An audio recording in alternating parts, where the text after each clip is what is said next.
are an illiterate and a coward. Did that rouse your anger when I said that? Do you feel a bit of conflict brewing within? Good. That's very apropos, considering there's nothing but conflict these days. We've got impending nuclear war on the horizon and political factions going toe-to-toe at every moment. And let's not mention the racial tensions hiding underneath it all. Boy, 1955 sure is shaping up to be a weird year. If only we had some sort of long-running historical reference to go by so that we could know what happens when an entire country embraces fear and conflict instead of using reason and love. But we don't, and unfortunately we're going to have to tread these waters unattended as we let a faceless institution pit us against ourselves, so we stand divided. I guess we should just tuck ourselves under the wing of Mother Religion and Father Government and hope that they sort this one out for us. So why am I choosing to talk about such a broad, sweeping subject such as conflict? And what does it have to do with you? Well, it's important for one to understand that conflict is nothing more than identity being challenged. No conflict has ever been born of anything other than a challenge of a label or something that someone identified as. You see, a man can identify as a Republican, and in that label he may find comfort and some form of peace. Then along comes a Democrat and opposes that viewpoint, and now you have conflict. If the man truly believed that his viewpoint was the right one, and he had full confidence in that, then the Democrat would be nothing more to him than a man in fallacy. But in insecurity in his label, he will oppose the Democrat. He will think to himself quietly, maybe even subconsciously, maybe I am wrong. Seeing that there is another wise man able to make fair choices and he has chosen the opposite of mine, perhaps in that I have made the wrong decision. So instead of having that responsible chat with himself, he instead reacts immediately, choosing to stomp out the opposition. Because if there is no one there to speak up against you, then you are the only opinion, and technically the only opinion is the right one. This idea that every conflict is important is born of illusion. You do not have to be an unstoppable force versus an immovable object. You can simply choose to remove yourself from the situation altogether.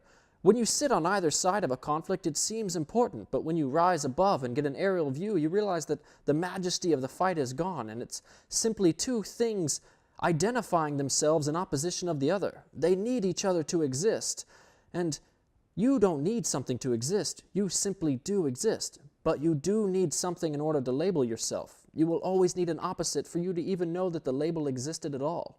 You see, in this material world, there is nothing but relationship. You can only know what you are by seeing what you are not. And in that, there is always conflict. When you identify as something, you will always have an opposition. You cannot have up without down. There is no left without right. And if you choose to be hot, you must accept that something will be cold. So, if you want to transcend this material world and release your labels, you must first learn to not identify as anything. Do not enter into conflict. When this dick measuring contest is over and you come up short, you may find that all of the labels you identified as were just illusions. What you are is nothing. You are essentially pure observation. You can learn what you are by seeing what you are not. If you can observe it, you are not it. So, in adopting conflict, you are just identifying that there is something you have labeled yourself as that must be released.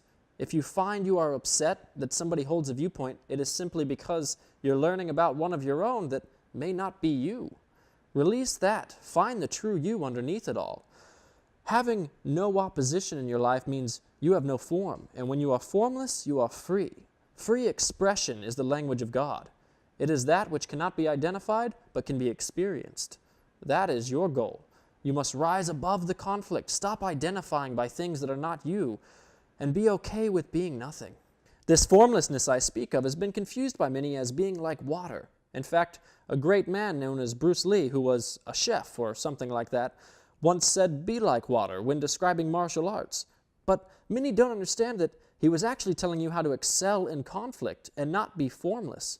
Water is not formless, it simply takes the form of that which you put it in, just as an insecure man will take the form of his environment. Water will always gain strength when opposed, just as an insecure man will crash down upon those with a separate viewpoint. Water is also a terrible lubricant, and so are you. Fuck Bruce Lee. Be like Muhammad Ali. He was light as a feather, and a feather is free to experience life in any direction the wind takes it. It is essentially formless. So be like a feather and adopt no label, even that of a feather. And if you can, like and subscribe so that you can continue catching these little fireside chats. I may or may not be Tyler Turnbull, and I am light as a feather.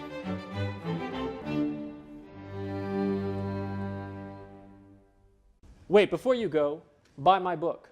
It's called How to Human, a practical guide to the human experience. Within this small handbook are words. Not a lot of words, but enough. Words that'll help you navigate the scary forest that is your subconscious. It'll help you decouple yourself from the thoughts you believe to be your own and recognize your mind for what it is, a tool which can be used by you or can abuse you.